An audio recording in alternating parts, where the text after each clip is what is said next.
আন্দোলনের একটা আমাদের একটা সামনে একটা বড় একটা বাধা দাঁড়ায় যে আন্দোলনটা কোন জায়গায় যাবে। কারণ যে পরিস্থিতি আমরা ছিলাম তখন থেকে আসলে পিছনে ব্যাক করার কোনো আমাদের সুযোগ ছিল না। কারণটা হলো এর পরের যে পরিস্থিতিটা ছিল সেটা আরো ভয়ানক ছিল। যেটা আমরা দেখেছি যে আমাদের অনেক ভাইয়ের নাম ডিবি লিস্টে দেওয়া হয়েছিল। তারপর অনেকের বিভিন্নভাবে পার্সোনালি হ্যারাস করা হয়েছে, পার্সোনাল হুমকি ধামকি করা হয়েছে। এগুলো হচ্ছে এর পরের স্টেপটা ছিল।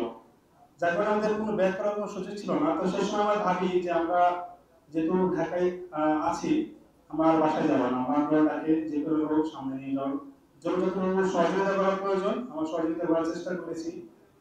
সবচেয়ে যে পয়েন্ট ছিল যে ডিবি লিস্টের যে ভাইদের নামগুলো ছিল, বিশেষ করে আমার মনে আছে এখনো যে আমরা এটা জানতে পারি খুব আগেই, বাট আমরা লিস্টটা হাতে পাই নাই। 27 তারিখে ডিবি লিস্টটা জমা দেওয়া হয়।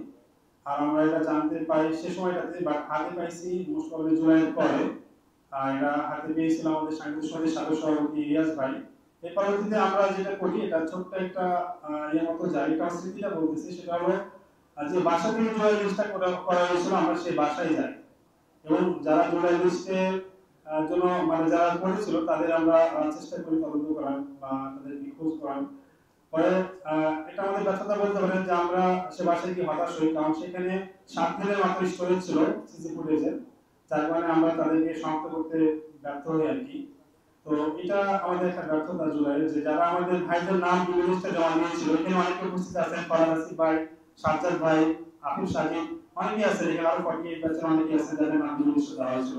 আমরা জানতাম না যে তাদের পরবর্তী পরিণতিটা কি হতো যদি জুলাইয়ের যে চূড়ান্ত যে সাফল্য আমাদের 5 আগস্টে ছিল সেটা যদি না হতো।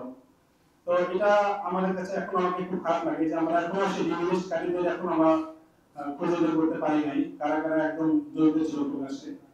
তো আমি আর কথা বাড়াবো না। আমি সেই সকল শহীদদের স্মরণ করছি যারা জুলাই আন্দোলনে শহীদ হয়েছেন। তারা আসলে জুলাইয়ের মূল মহানায়ক এবং সে আহত ভাই যারা জুলাইয়ের গাজী আমাদের, তাদেরকে তাদের সুস্বাস্থ্যতা কামনা করছি।